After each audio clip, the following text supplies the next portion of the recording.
네, 윤석열 대통령이 우리 대통령으로는 10년 만에 미국 의회에서 상하원 합동 연설을 했습니다. 윤 대통령은 우리나라가 미국과 함께 세계 시민의 자유를 지키고 확장하는 나침반 역할을 해 나갈 것이라고 말했습니다. 이런 가운데 이번 워싱턴 선언에 대한 여야의 입장이 극명하게 갈리고 있습니다.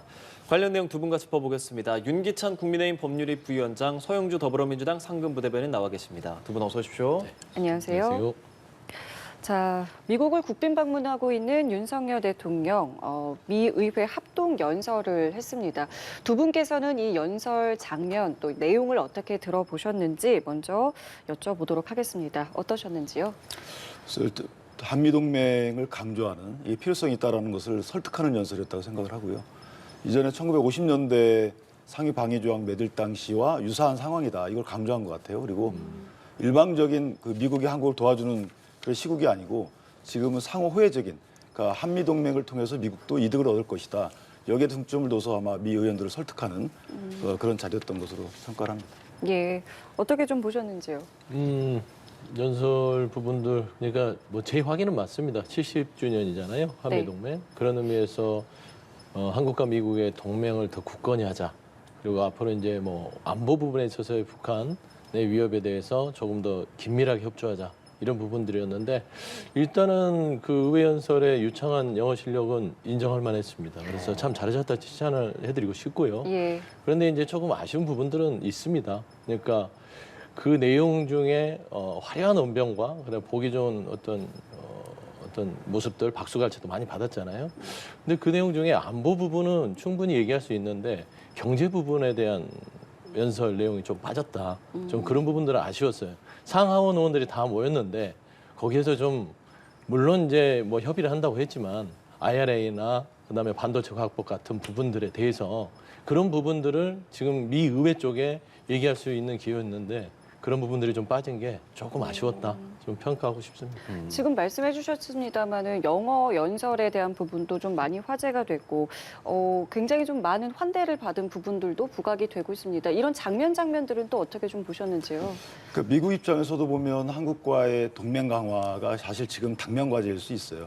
그러니까 한국은 북한과의 어떤 적대적 행위에 직면해 있는 상황이고 미국은 또 경제적인 측면, 안보적인 측면에서 또 중국이라는 이제는 러시아를 대체하는 새로운 강국과 대치하고 있기 때문에 한국이라는 지정학적으로 중국에 인접해 있는 이런 나라와 동맹을 통해서 여러 가지를 추구하는 것이 같은 이익을 추구하는 상황이거든요. 그렇기 때문에 미국 의원들 입장에서도 대통령께 잘 보여야 되는 상황이고 한국 대통령도 북핵 위협에 맞선 국민들의 불안을 달래기 위해서도 또 미국에 잘 보여야 되는 입장이기 때문에 상호 이해관계가 어느 정도 맞아떨어진 상황이었다. 그래서 박수도 많이 나오고 또 뭐 노래도 부르고 여러 가지 하여튼 세일즈 얘기를 한 거예요. 사실 대통령 입장에서 보면 북핵 위기를 당면해서 이것을 뭐 북핵 핵 개발 통해서 하는 방법도 있지만 사실은 이제 비현실적인 거기 때문에 이런 여러 가지 제한 조건 하에서 미국의 핵 호응을 얻어내야 되는 상황이어서 대통령 고생하셨다. 저는 이렇게 평가를 합니다. 지금 화면도 나오고 있지만 이렇게 턱시도를 입고 팝송을 부르고 바이든 대통령도 상당히 이렇게 좋아하고 하는 모습들, 뭐 통기타도 선물을 받았다고 하고요. 이렇게 정상 간에 더 친밀해지는 모습들, 동맹으로서 더 긍정적인 효과를 기대할 수 있을까요? 어떻습니까? 그러니까요. 그러니까 좀 박하게 평가를 하자면 사교는 잘하셨는데 외교는 못했다. 그러니까 사교는 잘하신 거예요. 저기 나와서 사람들과 노래도 하고 흥겹게 어떤 친밀도를 높이는 부분은 굉장히 칭찬할 만한 일입니다. 그리고 의회 연설 부분도 굉장히 뭐 퍼포먼스가 좋았고요. 근데 그 내용 측면을 얘기하는 거예요. 그러니까 그렇게 미국을 기분 좋게 해주고 그다음에 많은 것들에 있어서 그들과의 말하자면 사교력이 높아진 건 좋지만 뭘 가져와야 되잖아요. 그래서 저는 과연 돌아오실 때 어떤 보따리를 가져왔을까? 지금 현재 보면은 단적으로 핵 공유에 대해서만 얘기를 합니다. 지금 핵 공유가 됐다고 김태호 1차장은 얘기를 하지만 지금 오늘 미 백악관에서 얘기를 하잖아요. 실질적으로 핵 공유가 아니다. 라고 벌써 얘기를 미국 측에서 하고 있습니다. 이런 부분에서 정말 사교력은 높이 사나 외교력에 대한 성과는 저는 좀 미진하지 않았을까라는 측면을 좀 지켜봐야 될 것 같습니다. 근데 제가 한 말씀 먼저 드리면 하시겠어요? 이 만찬은 사실 국빈 방문에서 하이라이트예요.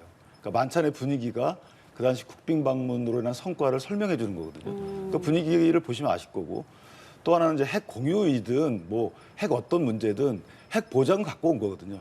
그러니까 현 바이든 대통령 하에서 정책 결단에서 핵 보장은 갖고 온 것이고 예전에 문재인 대통령이 2021년도 가셨을 때하고 비교해 보면 알 수 있어요.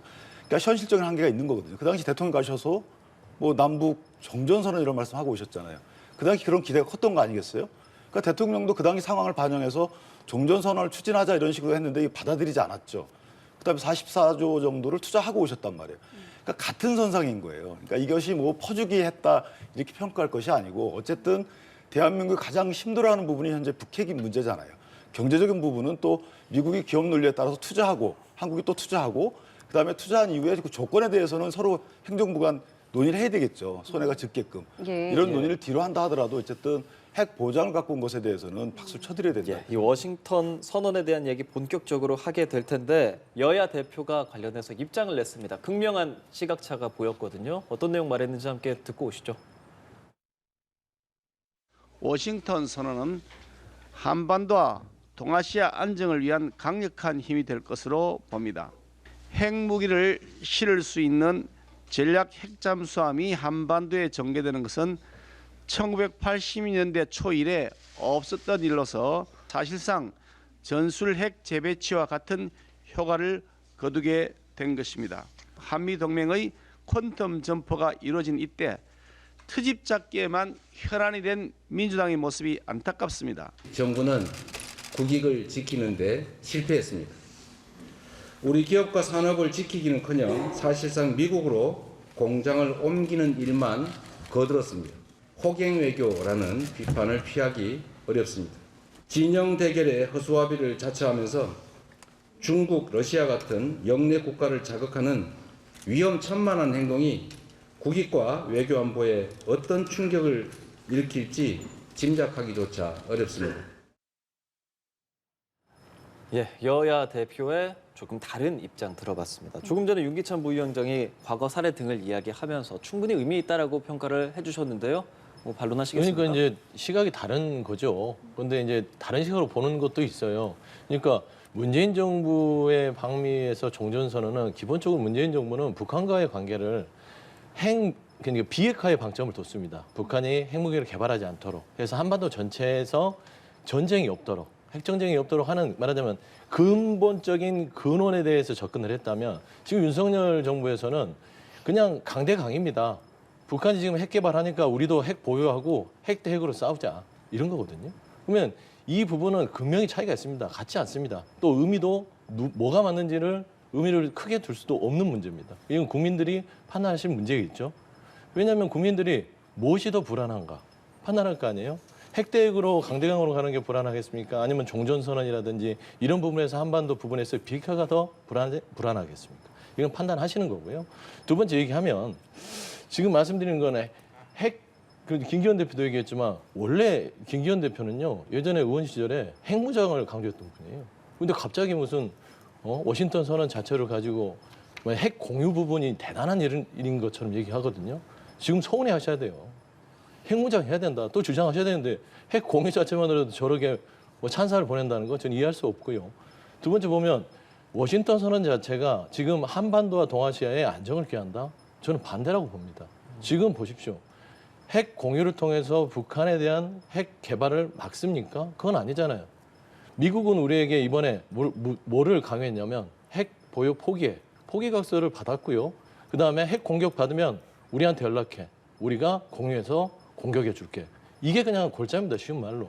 근데 이게 무슨 한반도에 안정을 가져옵니까? 두 번째, 미국을 가면서 중국과 러시아와 척지고 갔잖아요. 물론 미국에 가서 그런 이야기를 한미 공동선언에서 나오지는 않았지만 이미 이 자체의 낌새를 채고 중국도 지금 반발하고 있습니다. 러시아도 그렇고요. 이제 북한도 반발이 올 겁니다. 이게 동아시아의 안정입니까? 이런 부분에 있어서는 안보가 한미 동맹은 강화됐지만 전체에 있어서는 우리 국익에 정말 이익이 되는지 부분들은 다녀와서 한번 성과에 대해서 논의를 해야 된다. 저는 그런 말씀드립니다. 근데 이제 그 좋은 말씀이에요. 예컨대 북한이 선의로 핵을 포기한다. 제일 좋죠. 근데 그런 포기를 안 하고 있잖아요. 또 포기를 도와주는 게 중국과 러시아에 대한 어떤 역할이었는데 그들도 대북 제재에 대해서 또 균열을 만들었잖아요. 그러니까 이 3국이 사실은 호의에 기댄 외교적 성과를 기대할 수 없는 상황이 된 거예요. 그러니까 이전에 문재인 대통령이 잘못하셨다는 게 아니에요.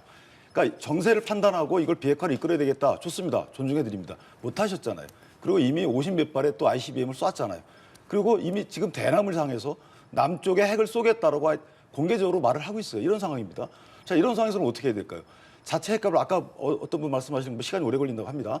저도 자체 핵개발 필요성이 있다고 생각하지만 어쨌든 국가가 처한 현실에 비춰볼 때 NPT를 탈퇴해야 돼요.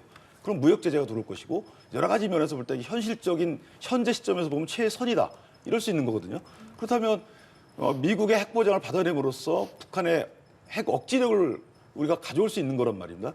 그러니까 균형 측면에서도 서로 간의 비무장을 통한 균형도 있지만 전력 균형을 통한 균형이 있을 수 있는 거예요. 안 그러면 우리가 뭐 상비군을 뭐하러 두겠습니까? 군대를 전쟁도 안 할 건데 뭐하러 두겠어요? 전쟁을 하길 원하기 때문에 군대를 두는 게 아니잖아요. 그러니까 핵도 마찬가지입니다. 핵을 사용하기를 원하기 때문에 미국 핵을 들여오는 게 아니에요. 이것은 북한이 핵을 사용하지 못하도록 억지적 작용을 하기 위해서 들여오는 거란 말이죠. 자, 이런 모든 면을 볼 때 현재는 야당도 박수 쳐줘야 된다. 물론 야당이 자체 핵무장을 원하는 건 아니시잖아요. 그렇다면 현실적으로 맞는 이게 외교적 성과로 봐줘야 되는 것이고 언젠가는 북한이 비핵화로 나올 수 노력해야죠. 의회 연설에 대통령이 그런 말 했어요. 북한에 담대한 구상을 했다. 예, 넌 예. 핵 포기하고 그다음에 그럼 내 개발 지원을 하겠다라고 담대한 구상을 했다라고 비핵화에 대해서 포기하는 말은 전혀 안 했습니다. 그렇다면 전임 정부가 추진했다 실패했던 비핵화도 추진한다고 하고 있고 그렇지만 현재 국방적 이런 뭐 수요가 있는 거 아니겠어요? 핵을 억제할 수요? 이런 거에 대해서 미국의 보장을 받아왔다면 저는 경제적인 측면에서 비판은 다소 저가 받아들일 부분도 있다 생각하지만 이런 국방적 외교 성과에 대해서는 박수를 쳐줘야 된다. 저는 그러니까 두 시각으로 보자는 얘기입니다. 저는 위원장님 말씀이 틀렸단 말이 아니라. 예. 그런데 이제 왜 저희가 이번에 안보 부분에 아쉬움이 있냐면 예. 방미를 하기 전에 이미 여당에서 그리고 대통령께서 대한민국이 핵 보유가 필요하다는 발언들을 하셨어요. 그렇잖아요. 그러니까 결국에는 미국이 화들짝 놀란 겁니다. 이 대한민국에서 핵 보유를 한다고? 그렇기 때문에 왔을 때 핵 포기를 명시화한 거예요. 포기 거사를 받고 핵 공유를 구체화한 거는 맞습니다. 이런 부분에 있어서 외교적인 분석이 필요하다. 저는 그런 얘기를 하는 것이고 그것이 지금의 어떤 결과를 이끌어내기 위해서 일부러 했다라는 어떤 일각의 분석도 일부러는 있기는 아닌데 그런 환경 자체가 우리에게는 왜냐하면 실질적으로 핵 공유가 핵 포기로 비춰지는 부분들이 아쉽다는 거죠. 말하자면 기술적인 부분이라든지 핵 이런 어떤 동맹에 있어서 우리가 얻을 수 있는 것들이 있었지만 핵 공유라는 걸 문서화만 했지 대한민국과 미국이요 핵 공유 이미 돼 있습니다. 북한이 저희 그 핵으로 공격하면 자동으로 미국이 개입하게 돼 있는 게 그게 이번에 새롭게 된 게 아니에요. 그냥 문서화한 거잖아요. 근데 중요한 것은 저희가 조금 더 바랬던 건 핵 기술이라든지 핵 전략이라든지 이런 부분에 있어서 좀 얻어왔으면 더 좋지 않았을까라는 얘기를 하는 것이죠. 근데 이런 것도 있어요. 이제 그 상위방위 조약이라는 게 우리가 침공을 당하면 바로 자동 개입 조항이 없어요. 그러니까 북한의 어떤 미국의 결단이 필요한 사안이고. 근데 핵 문제만 해도 사실은 지금 말씀 그렇게 하셨지만 대통령이 핵 내가 개발하겠다 이렇게 한 것은 외교적인 어떤 협상 수단일 수도 있는 거고요. 그래서 이 부분은 민주당도 사실 비판할 여지가 없어 보이는데 비판해서 제가 드리는 말씀이고 자, 미국과의 외교적 문제를 떠나서 핵 문제를 보장받았다고 하지만 실제 이것이 작게 반영되고 한 것은 저희가 전혀 몰랐잖아요. 근데 핵이 어떻게 운용되고 그 계획이 어떻게 수립되고 하는데 우리가 들어가겠다는 거죠. 어디에 핵이 있고 이것을 우리가 삼축 체계에 어떻게 반영을 시켜서 작전 계획을 짤 것인가를 서로 협의하겠다는 겁니다. 그렇다면 대량 응징 보복에 미국의 핵이 동원될 수도 있는 것이고요. 선제 타격에 잠수함을 통한 미국의 핵이 동원될 수 있는 거고 자 이건 이런 가능성을 북한이 인지한다는 거죠. 그럼 북한 입장에서 보면 핵 공격을 엄두도 못 낼 수 있다. 이런 억지적인 측면에서 효과를 봐야지 네. 이거 핵을 두려운다. 이런 국제적인 어떤 정세 측면에서 보는 것은 좀 그게 아니라 워낙 제가 중요한 이야기이기 때문에 예. 두 분께서 이제 계속 이야기를 하고 계시는데 저희도 이제 다뤄야 될 주제가 많아서 잠시 좀 주제를 바꿔보겠습니다. 앞서서 이제 윤 대통령이 우크라이나에 이제 무기 지원 가능성을 시사를 했고 민주당이 관련 법안을 지금 이제 하려고 하는 것인데 내용이 이렇습니다. 그러니까 무기 수출 시 국회 동의가 필요하다라는 내용의 이제 법안을 추진하겠다고 밝혔는데 동의하시는지요? 필요하다고 보시는지요? 이 부분은 지금 이게 안보 문제라서 조금 급하게 추진하는 것 같아요. 그러니까 원래 무기 수출 부분도 지금 현실적으로 시행령이나 법에 금지될 수 있도록 하고 있습니다. 국제 분쟁 지역에 특히나 이게 한반도의 상황은요. 유일한 분단 국가 아니겠습니까? 그래서 북한의 위협이 있는 상황에서 저희가 무기 수출을 통해서 한반도의 긴장이 고조됐을 때는 그걸 제한하는 제도는 지금 있어요. 근데 그걸 조금 더 구체화해서 네. 정말 살상 무기를 우크라이나에 지원했을 때 러시아가 북한의 최신 무기를 말하자면 뭐 핵 개발할 수 있는 그런 부품들을 직접 지원했을 때 한반도의 긴장은 고조됩니다. 그런 의미에서 국회에서 검토할 수 있게끔 하겠다라는 측면이기 때문에 네. 이거는 무리한 어떤 입법이라기보다는 필요성에 있어서 입법 취지를 설명하고 여야가 머리를 맞대고 정말로 정부가 말하자면 국가 안보 부분에 있어서는 독단적으로 그냥 잘못된 판단을 하지 않도록 하기 위한 최소한의 입법 장치를 만들겠다라는 차원에서 발의를 논의하고 있는 것으로 제가 알고 있습니다. 필요성에 동의하십니까? 그 법안은 국회가 반대하겠다는 것을 명시적으로 지금 밝힌 거잖아요. 법을 통해서 막겠다는 거거든요. 그러니까 그걸 법이 통과되면 지원할 수가 없는 거잖아요. 그런데 사실은 이제 외교적인 도움이라는 것이 주고받는 거기 때문에 우리가 원하는 것만 가져올 수는 없는 거예요. 그럼 열강들이 만약에 어떤 조치를 해달라고 요구해 오면 물론 국회와 상의해서 검토를 해야 되겠지만 결정은 대통령이 할 수 있는 키를 주셔야 되는 거거든요. 왜 이거 무기를 뭐 적대 국가에 분쟁 중인 국가에 주고 싶은 대통령이 어디가 있겠습니까? 그러니까 뭔가 역학관계가 있겠죠. 그래서 역학관계를 감안한 판단할 수 있는 재량권을 대통령에게 줘야지 그런 여러 가지 정보를 공유하지 않는 국회가 결정한다라고 하는 것은 조금 어렵다. 저는 그렇게 판단합니다. 주고 싶은 대통령이 당연히 없겠죠. 근데 윤석열 대통령이 그런 대통령이에요. 예? 그런 분쟁 지역에 무기 주고 싶어하는 대통령이고 두 번째 말하면 역학관계를 이해한다면 이렇게 할 수 없습니다. 정말로 이거를 신중하게 전략적 모호성을 가지고 접근해야지 기분 내키는 대로 하면 안 됩니다. 미국한테 잘 보려고 그럴 수도 있지만 그래도 우리는 대한민국이 가장 중요한 나라예요. 미국보다. 그렇지 않겠습니까? 그런 의미에서 조금 더 좀 신중하게 접근했어야 되는데 그러다 보니까 입법부에서는 최소한의 장치로 입법 발의를 통해서 의견을 개진한 거다. 이게 지금 뭐 통과가 된 것도 아니고 예. 추진하고 있기 때문에 한 이 가지 부분은 말씀만 정부에서 좀 이것도 협의를 하면 좋겠어요. 예. 예. 말씀하시겠어요? 예. 근데 이게 이제 저희가 하나하나 사안에 대해서 별도로 다 외교적 사안이 결정되는 게 아니잖아요. 그러니까 장기적인 관계를 보고 가는 거거든요. 어떤 동맹의 틀, 합종연행의 틀 속에서 뭔가 결정하는 것이지 그 하나하나를 그때그때의 이해관계에 따라 결정한다 그러면 그건 외교가 아닙니다. 그건 행정부의 독단행위죠. 그러니까 이런 틀을 전체를 보고 그 대통령의 결정, 5년간의 결정을 하도록 권한을 준 거잖아요. 그런데 그 전체적인 틀을 볼 수 없는 뭐 이게 무시가 아니고 사실은 틀을 보지 않는 이런 국회한테 그런 권한을 준다는 게 국회에 그런 키를 준다는 게 사실은 아직은 좀 무리다. 그래서 이 부분은 조금 더 의견 수렴할 필요가 있다. 이렇게 생각합니다. 예, 알겠습니다. 지금 이렇게 국빈 방미하는 기간 윤석열 대통령과 계속 함께하고 있는 김건희 여사에 대한 이야기 조금 해볼까 해요. 광폭 행보라고도 뭐 언론에서는 보도가 되고 있고 뭐 원비어 유족을 만나고 그리고 동문권에 대해서도 얘기하고 북한 인권에 대해서 간담회 참석하고 뭐 이런 행보들인데 전반적으로 어떻게 좀 평가하세요? 글쎄요, 뭐 그 광폭 행보를 통해서 무리한 행보라고 또 비난받을 일은 나오지 않았잖아요. 어떤 분이 비난을 하려고 했지만 그것이 사실관계에 오인했다는 것이라고 또 판명이 났고, 그러니까 주로 하는 거 보면 인권과 관련된 행보가 많아요. 예. 국내 행보든 국외 행보든. 그러니까 배우자가 할 수 있는 충분한 할 수 있는 행보라고 보여지고, 오히려 저는 이걸 비판하는 것은 좀 무리가 있다. 제가 뭐 이 말을 하려고 하진 않았지만, 예컨대 대통령 전용기를 타고 어디 혼자 가서 이렇게 하시는 것보다는 오히려 비난의 소지가 덜한 게 아닌가. 그래서 저는 영부인이 어떤 그 정치가 아닌 한, 국정이 아닌 한 인권이나 이런 소외된 계층을 돌보는데 충분히 활동을 해야 된다고 봅니다, 오히려. 그것이 영부인의 역할이라고 보고 그것이 내조라고 생각을 합니다. 예, 비판하는 건 무리가 있다라고 말씀하십니다. 저는 영부인으로서 하실 일정들을 하는 거예요. 뭐 꼬투리 잡고 싶을 생각은 없어요. 근데 그 말하자면 국민들 눈높이에 맞게끔 일정을 하시면 되고 본인이 늘 비판의 대상이 되는 건 왜 대통령보다 부각되느냐였거든요. 그렇지 않습니까? 대통령실에 들어가 보면 사진을 보세요. 이번에 방미 중에 보면 사람들과 만나서 찍는 행사 사진도 있지만 원샷이 많습니다. 무슨 화보 찍듯이 벌써 올라와 있어요. 제가 이거 보여드리고 싶은데 이 원샷 사진이 대통령실에 벌써 올라와 있습니다. 이런 것들이 과연 옳은가? 지금 화보 찍는 거 아니잖아요.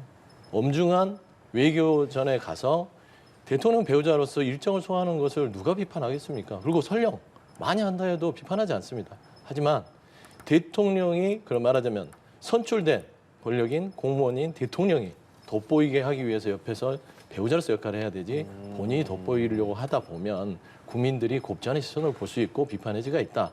나는 좀 지적을 드리고 싶어요. 야당에서 대통령 배우자법 발의한다고 뭐 보도가 조금 되던데 진행 가능성이 있는 겁니까 그럼? 그거는 일단 아마 좀 정치적으로 얘기하는 것 같고요. 대통령 배우자법 부분들은 아마 이 부속실 부분들이 왜 만들지 않냐. 저렇게 왜냐하면 김건희 여사가 기본적으로 스토리가 있잖아요. 대선 전부터 정원 내조하겠다고 국민한테 약속했는데 그 부분이 안 지켜지고 또 들어갔다 나왔다 하고 또 뭐 주가 조작 얘기가 나오면 또 행보를 안 하시다가 또 주가 조작이 쏙 들어가면 또 광포 행보를 하시고 이런 부분들이 결국에는 아 이게 이 부속실이 없어서 그런가 보다라는 등등등 여러 가지를 고려해서 아마 배우자법에 대해서 한번 생각해 볼까 정도의 검토 수준으로 알고 있습니다. 차라리 제2부속실을 만드는 게 어떻겠냐는 의견에 대해서는 어떤 생각 갖고 계세요? 그 제2부속실에서 서포트를 하든 아니면 제1부속실에서 그 서포트하는 인력이 있든 뭐가 차이가 나는지 모르겠어요. 그러니까 그것이 대통령의 통제 밖에서 움직여지는 게 아니잖아요. 그렇기 때문에 저 부분은 큰 의미가 없어 보이고 그러니까 말씀 주신 대로 김건희 여사가 너무 돋보이는 듯한 이런 홍보 이런 거 문제가 있을 수 있죠. 대통령실에서 만약 그렇게 하면 그건 자제해야 돼요. 근데 언론의 조명을 받는 것은 어쩔 수 없는 거예요. 그 언론의 관심이 이전 그 대통령 부인들보다 더 많다라고 하는 것은 뭐 어쩔 수 없는 부분이기 때문에 조금 저 부분 지켜봐 주시면 좋을 것 같습니다. 예. 자, 이런 가운데 문재인 전 대통령도 목소리를 냈습니다. 한반도 비핵화를 위해서 중국, 러시아와도 협력할 수 있어야 한다라는 조언을 했는데요. 뭐 이런 상황이 계속 지속이 된다면 여러 위험에 빠질 수도 있다 이런 이야기까지 언급을 했거든요. 이 이야기가 나온 배경과 내용 좀 어떻게 보셨습니까? 저는 이제 책도 내고 뭐 다큐에도 출연하시고 하는 것이 예. 그러니까 그 문재인 전 대통령께서 당시에 추진했던 그 정책에 대한 소신은 갖고 있다. 지금도 변함이 없다라는 말씀을 하시는 것 같아요. 근데 환경이 변했다는 것을 좀 덜 캐치하신 게 아닌가 생각이 드는 것이 지금 북한의 비핵화를 유도하는 것이 가장 상수인 건 분명합니다. 거기에 러시아와 중국이 역할을 하는 것도 기존에 추구했던 바예요. 근데 지금 그렇게 안 하고 있고 신냉전이 초래되면서 이 질서는 좀 무너졌단 말이죠. 그렇다면 지금 러시아와 중국을 통해서 북한의 비핵화를 이끌어내겠다. 저는 이것은 좀 공론이 아닌가. 그러니까 이전 시대의 논리로 그 정세 하에서 판단하신 게 아닌가 생각이 들고 좀 아쉬움의 표현이다. 그것이 성공했으면 좋겠다. 좋았었다라는 아쉬움의 표현이고 지금은 말씀하신 뭐 강대강 대치지만 이 강대강 대치를 우리가 초래한 게 아니거든요. 강대강 대치가 왔고 여기에서 우리가 나아갈 바를 우리가 선택하는 것이지 여기서 우리가 좌지우지할 수 있는 외교적 힘이 없어요. 그런데 대통령께서는 그런 외교적인 힘이 있다는 것으로 전제하고 그런 말씀을 하시는 거죠. 전 대통령. 예. 근데 저는 그 외교적 어떤 뭐 처신이라는 것이 상황에 맞는 처신을 해야 되는 것이지 도구말 갖고 하면은 외교는 실패하기 마련이다. 저는 이렇게 판단합니다. 문 전 대통령의 행보 또 여러 메시지들 최근에 좀 많이 나오고는 있어요. 지금 움직임 좀 어떻게 보세요? 문 전 대통령을 원래 좀 가만히 뒀어야 되는데 이번 정부가 가만히 두지 않았잖아요. 뭐 수사하고 특히나 대북 관련해서 다 관련된 게 수사를 했잖아요. 아마 그런 부분들이 문 전 대통령은 되게 속상해졌던 것 같아요. 그리고 문 전 대통령이 가장 크게 생각하는 것은 한반도의 평화와 통일입니다. 그럼 모든 국민이 그렇게 생각할 거예요. 이 긴장 없어져야 되잖아요. 근데 물론 말씀하신 대로 지금 뭐 국제 정세가 변했죠. 문재인 정부와 윤석열 정부는 분명히 변한 건 맞습니다. 강대강 초래한 거 아니죠. 그런데 중요한 거는 노력입니다. 그러니까 강대강의 상황에서 어떤 지혜를 발휘하느냐 그리고 어떤 걸 선택하느냐는 그 정부의 선택이거든요. 근데 정말 이게 우리의 한반도 평화와 국익에 도움이 되느냐 이건 윤석열 정부가 평가를 받겠죠. 하지만 중요한 건 국민들한테 불안감이 고조된다는 것은 이거는 잘못된 말하자면 정책적 선택이다라고 보는 것입니다. 예를 들면 지금 북한의 강대강으로 지금 미사일 쏴대고 하는 부분들이 결국은 미국이 중국과의 말하자면 G2에서 경제, 뭐 안보 이런 부분에서 지금 경쟁을 하고 있잖아요. 그래서 미국이 우리나라를 끌어들인 겁니다. 그래서 삼각축으로 나눠버린 거예요. 그러면은 여기에서 우리가 문재인 정부 때는 그 와중이 있었어요. 변한 거 없습니다. 그런데 우리는 무엇을 했느냐? 한반도 운전자론을 주장했습니다. 한반도는 우리가 직접 운전하겠다. 그러면서 전략적 모호성을 통해서 중국과 러시아도 같이 이야기를 했고요. 미국, 일본과도 이야기를 하면서 힘겹게 유지를 해왔던 거예요. 혼밥 타령하잖아요, 문재인 전 대통령.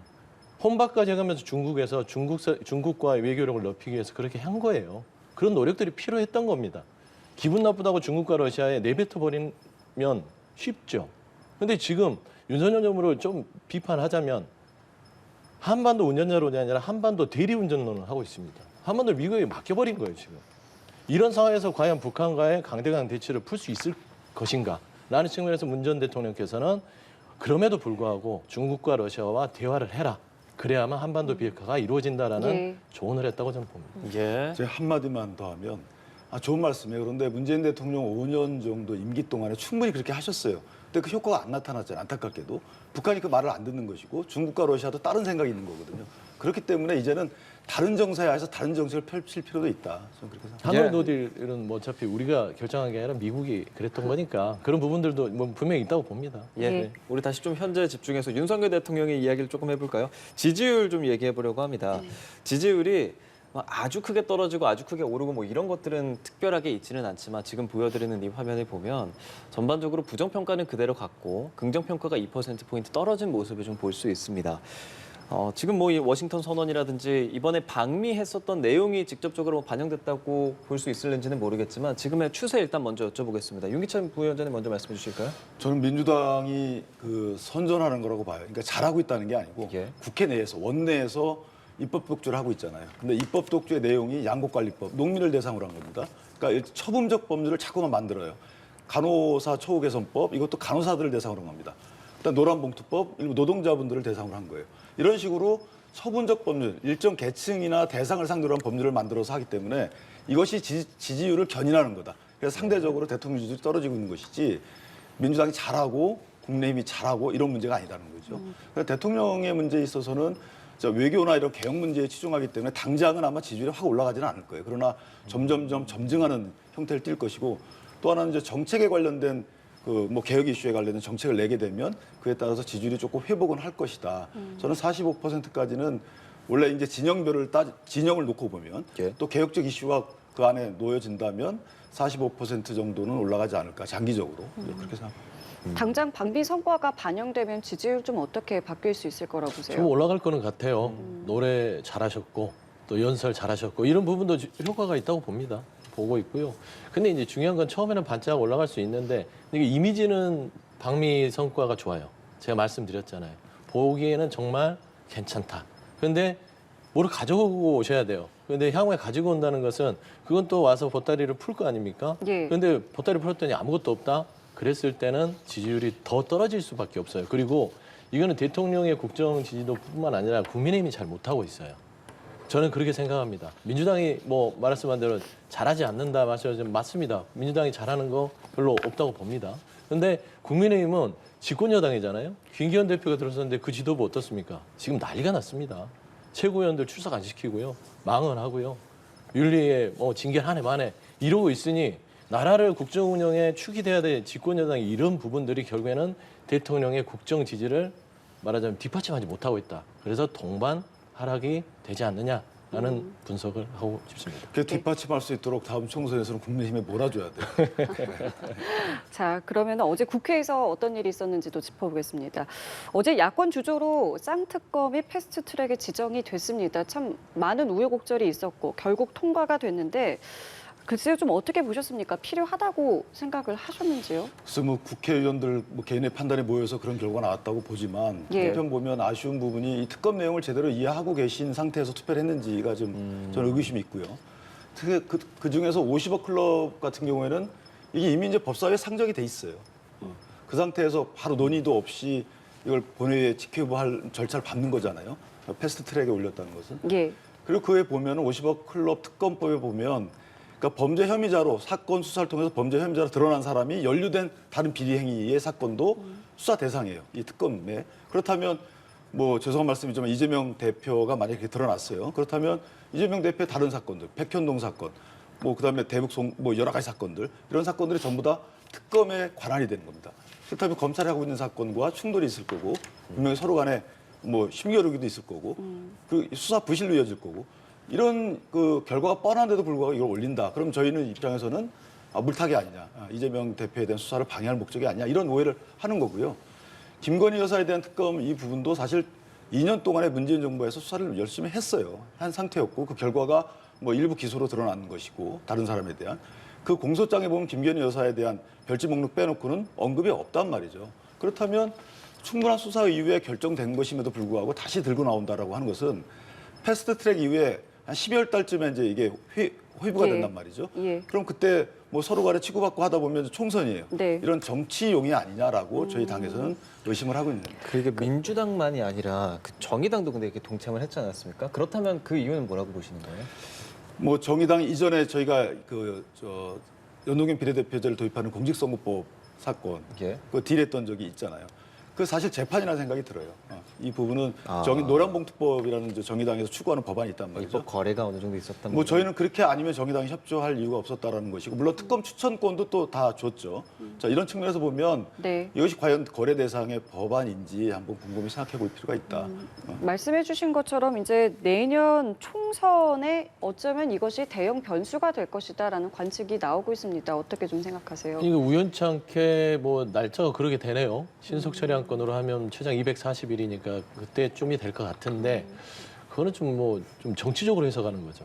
의도한 건 절대 아닌데. 전혀 아니죠. 쌍특검법은 민주당이 한 게 아니라 정의당과 오랫동안 이것도 정말 해준다 안 해준다 같이 하자 이렇게 얘기를 하면서 협의안으로 통해서 한 겁니다. 근데 분명한 거는 그거예요.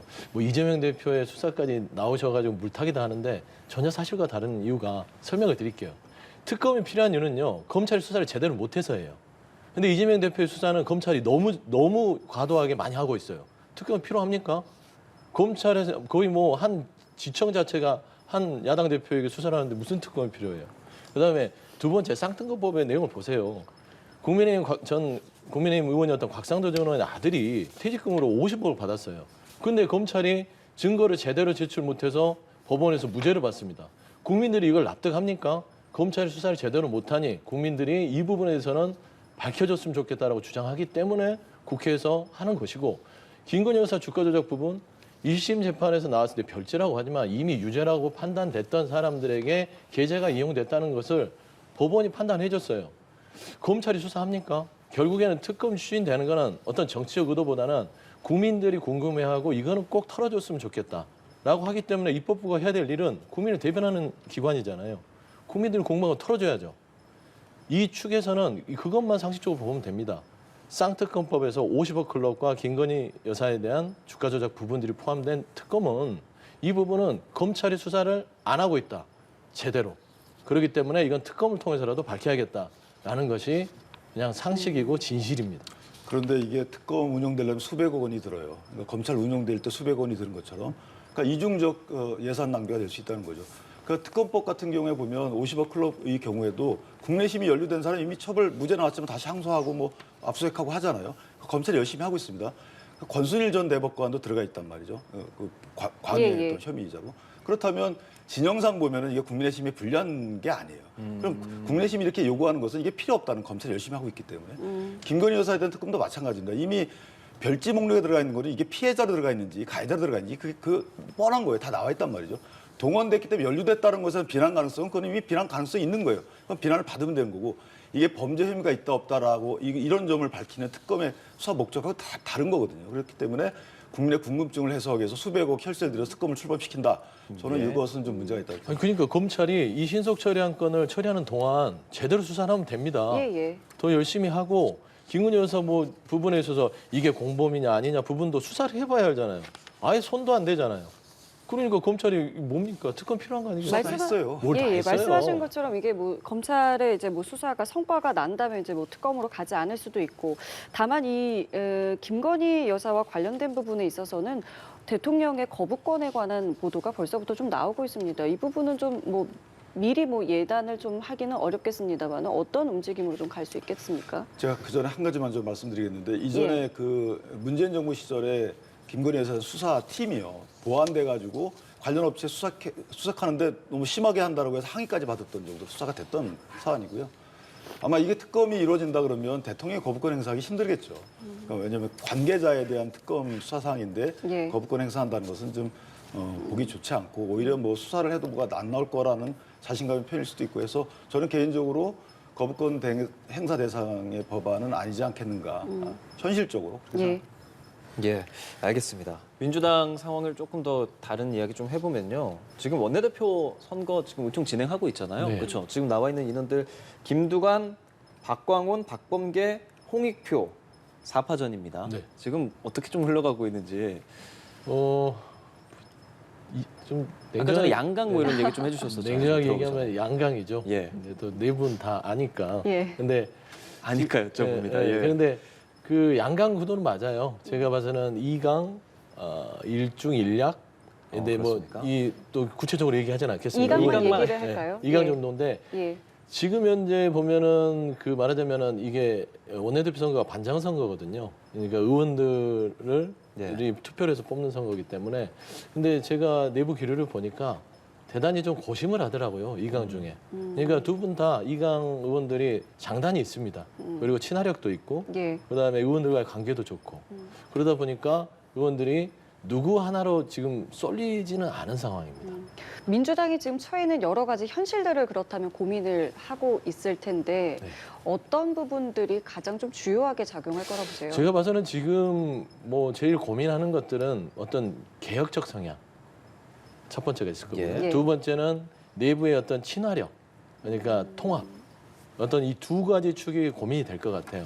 어떤 인물에게는 개혁적인 부분이 더 강한 분이 있고요. 예. 또 어떤 분에게는 통합적 측면이 더 강한 분이 있습니다.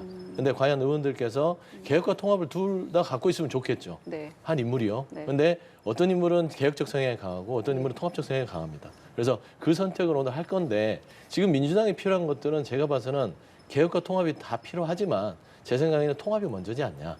왜 통합이 돼야만 개혁을 할 수 있는 발판이 되거든요. 네. 그냥 단순히 개혁하자. 통합이 안 된 상태에서 내부에서 그 동력을 만들려면 통합부부터 만들어야 되지 않겠어요? 그래서 저는 조심스럽게 진단하자면 예. 통합형 원내대표가 조금 이번에 선출될 공산이 크지 않냐라는 예측을 해봅니다. 늘 시원하게 말씀해 주시는데 정말 조심하게 대답을 해주셔서 여기 여쭤보는 게 좀 더 시원할 수도 있을 것 같아요. 지금 민주당에서의 원내대표 어떤 것들을 가장 중요하게 생각을 하고 어떤 것들을 고민하고 있을까요? 그래서 뭐 비명 친명 아니겠어요? 원내대표의 유상이라는 게 당대표 다음에 2인자이기 때문에 이재명 대표에 대한 사법적 리스크가 현실화됐을 경우에 어떻게 당을 이끌 것인가 여기에 대한 방점이 있겠죠. 그렇다면 어느 색채냐인데 아까 말씀하신 통합형이라는 데 저는 답이 있다고 보는 게 통합형 딱 한 분 있지 않나요?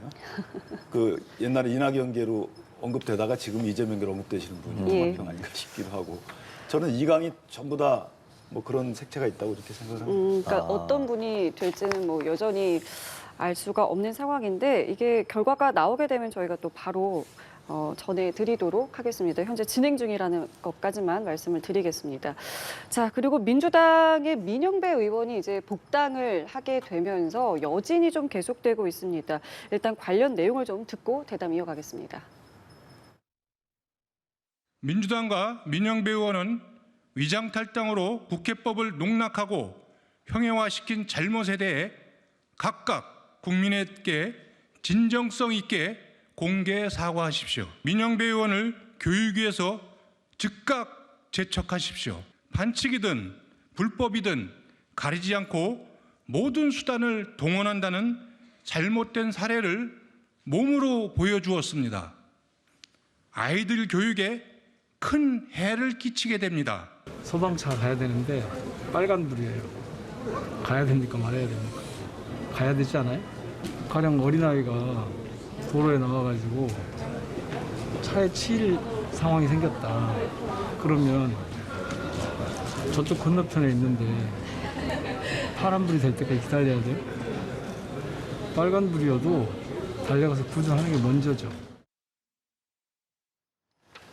예, 입장 들어봤습니다. 민 의원은 본인 복당의 정당성을 강조하면서 소방차에 비유를 했어요. 저희가 보내드린 화면은 지금 이태규 국민의힘 의원의 말이기는 하지만 사실 민주당 안에서도 관련해서 좀 다양한 이야기들이 좀 나오고 있지 않습니까? 네, 있을 수 있죠. 그러니까 우리 정치적으로 그리고 개인 정치인으로서 그런 선택을 했기 때문에 거기에 대한 어떤 명분을 얘기는 할 수 있다고 봐요.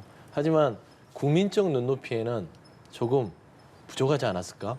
라는 고민을 하셨어야 되는데 저는 그 부분이 빠진 게 결국에는 당내에서도 비판의 목소리가 있는 것 같습니다.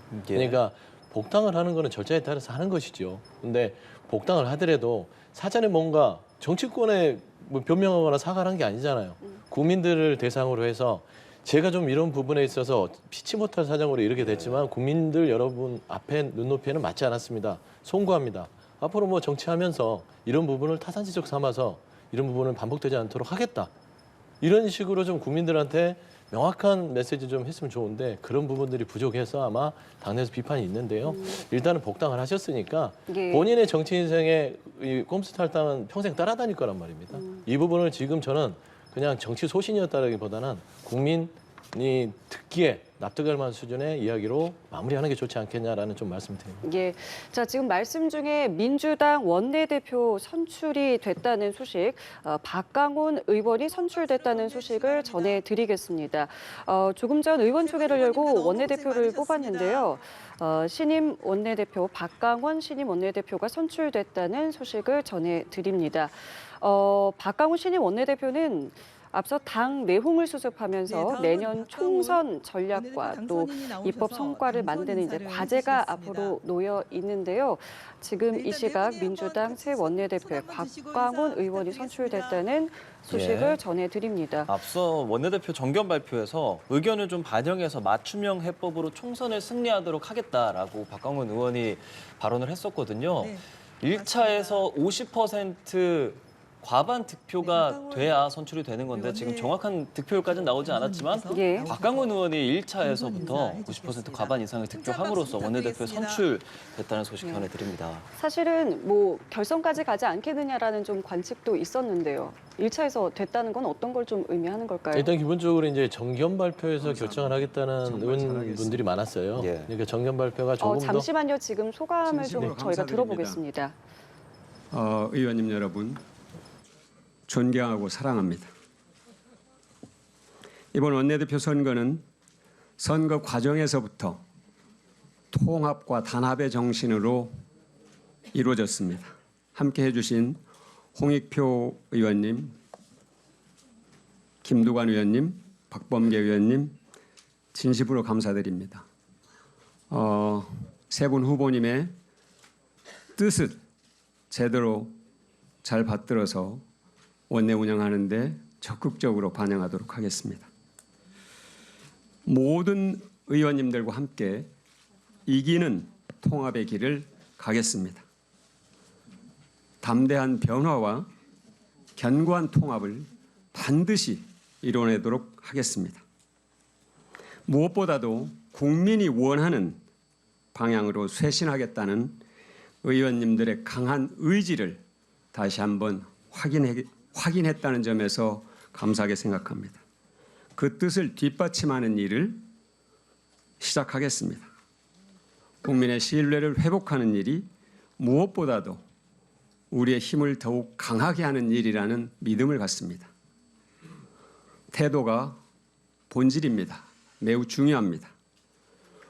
우리는 현재 우리를 둘러싸고 있는 상황의 심각성에 대해서도 유의하지만 국민들께서는 우리 당이 이 문제를 어떻게 보고 있고 어떻게 대할 것인가 하는 태도의 문제에 상당히 더 유의하고 있다고 생각합니다. 국민 앞에 한없이 겸허해야 할 이유라고 봅니다. 정견 발표 때 말씀드린 것처럼 의원총회를 최대한 빨리 열어서 이 문제를 정말로 지혜로운 해법을 찾을 수 있도록 노력하겠습니다. 밤을 새워서라도 의원님들 한 분 한 분의 의견을 다 듣고 존중하고 그 총의를 모으는 길을 가도록 하겠습니다. 그리고 국민께 보고드리도록 하겠습니다. 민주당의 가치를 더욱 확장하고 부족한 부분은 보강하도록 하겠습니다. 국민 속으로 더 넓게, 더 깊게 들어가겠습니다. 언제나 사람을 중심에 놓고 기억하는 정의롭고 공정한 더불어민주당, 국민 중심의 더불어민주당이 되도록 최대한 저도 힘을 모으고 여러분과 함께 하겠습니다. 제빵공장 20대, 전세 사기당한 청년들, 갑질과 간접 고용에 시달린 경비원, 폐암에 노출된 급식 노동자, 이태원에 가서 돌아오지 못한 청년들, 이 모든 아픔은 사회적 죽음입니다. 민주당이 사회적 약자의 곁에 늘 있겠다는 다짐을 더욱 확인하게 됩니다. 민주당다운 가치와 담대한 정치로 윤석열 정부의 잘못된 정책을 바로 잡겠습니다. 윤석열 정부의 정책에는 사람이 없습니다. 윤석열 대통령과 국민의힘에도 촉구합니다. 지금이라도 국정 운영의 기조를 사람 중심으로 전환할 것을 강력하게 촉구합니다. 그리고 분명하게 말합니다. 독선과 독단과 독주의 국정 운영을 폐기하시기 바랍니다. 50억 특검법과 김건희 특검법을 겸허하게 수용하기 바랍니다. 그래야 국민과 함께 가고 국민과 협치할 수 있습니다. 그래야 민주당과도 협치가 가능하고 대한민국의 위기를 헤쳐나갈 수 있습니다. 국민 여러분, 민주당은 사상 최초로 선거를 통해 정권 교체에 성공했고 외환 위기를 극복한 정당입니다. 정치 개혁을 이끌었고 남북 정상회담으로 한반도 평화 열차를 출발시켰고 벤처 경제로 우리 경제를 일으켰습니다. 언제나 국민과 함께 많은 성취를 이룬 자랑스러운 정당입니다. 국민 여러분, 대한민국은 과거로 돌아갈 수 없습니다. 퇴행할 수 없습니다. 민주당이 거듭나겠습니다. 국민이 원하는 방향으로 쇄신하고 국민 여러분과 함께 가겠습니다. 국민이 원하는 길을 우리 모든 민주당 의원님들과 우리 당의 당원들과 지지자들과 함께 가겠습니다. 지켜봐 주시고 꼭 함께 해주시길 바랍니다. 정말 잘하겠습니다. 고맙습니다. 네, 감사합니다. 국민과 함께 이기는 박광원 원내대표님 감사합니다. 네, 민주당 신임 원내대표의 3선에 박광원 의원이 선출됐습니다. 지난 대선에서 이낙연 전 대표를 도왔던 인물이기도 하죠. 지금 당선 소감을 함께 들으셨는데 통합과 단합을 강조했고요. 이기는 통합의 길, 그리고 담대한 변화를 이끌어내겠다라는 소감을 발표를 했습니다. 네, 서영주 부대변인님 1차에서 결정이 됐습니다. 네. 조금 전에 통합형 인재가 될 것 같다라고 얘기해 주셨는데 박광원 의원님 맞습니까? 그렇습니다. 그러니까 이제 선거를 앞두고 있어서 실명 거론하지 못했지만 예. 통합을 강조하는 부분이 이제 박광원 의원이었고요. 개혁을 강조하는 부분이 이제 홍영표 의원으로 보시면 돼요. 나머지 이제 일중일약인데 박광원 의원 같은 경우는 이제 이번에 원내대표 도전이 2번째입니다. 재수를 하신 거죠. 그래서 그런 부분도 또 영향을 미쳤을 것이고요. 그다음에 지금 민주당이 필요한 건 통합입니다. 그러니까 당내에서 여러 가지 뭐 이견들이 있지만 예. 통합을 통해서 그 발판으로 담대한 개혁을 할 수 있기 때문에 저는 의원들이 그런 부분에 있어서 뭐 이번 정견 발표를 들었을 거예요. 거기에서 매우 동의를 해서 결선으로 안 가고 과반 득표로 해서 선출이 빨리 된 것 같아요. 그래서 박광원 의원 그래도 되게 인간관계 좋으시고 온순하시고 진짜 통합형입니다. 그 자체가. 그래서 한번 좀 기대해 보면 좋겠다라는 생각이 듭니다. 비명 3선에 박광원 의원이 선출됐다는 것, 민주당 의원들도 결국에 통합을 좀 중요하게 생각을 했다고 저희가 보면 되겠습니까? 저는 쇄신이라고 봅니다. 쇄신. 그러니까 예. 통합이든 쇄신이든 이 견고한 통합이라 그랬거든요. 예. 그 견고한의 방점이 찍히는 것 같고 국민이 원하는 방향으로 쇄신하겠다. 여기에 방점이 있다고 봅니다. 그러니까 민주당이 총선에서 이기기 위해서는 현 집행부가 해왔던 그대로 가지 않겠다라는 것에 다름 아닌 표현이라고 보고 그러려면 현 지도부인 이재명 대표와의 갈등이 어느 정도 있을 것 같다라는 생각을 합니다. 그러니까 예. 이게 당내 어떤 역학관계에 대한 싸움이 아니고 민주당 자체를 국민이 신뢰받는 정당으로 거듭나게 하기 위한 노력을 하겠다, 좀 크게 가겠다라는 생각이 들어서 네. 저는 국민의힘과의 어떤 뭐 관계는 떠나서 당내에서도 상당히 불협화음이 날 수 있는 여지가 없지 않아 있다 이렇게 생각합니다. 예, 알겠습니다. 민주당 신임 원내대표로 경기 수원시청의 3선 박광원 의원이 선출됐다는 소식 전해드리면서 오늘 대담 마무리하겠습니다. 윤기찬 국민의힘 법률위 부위원장, 서영주 더불어민주당 상근 부대변인 두 분과 함께했습니다. 오늘 고맙습니다. 고맙습니다.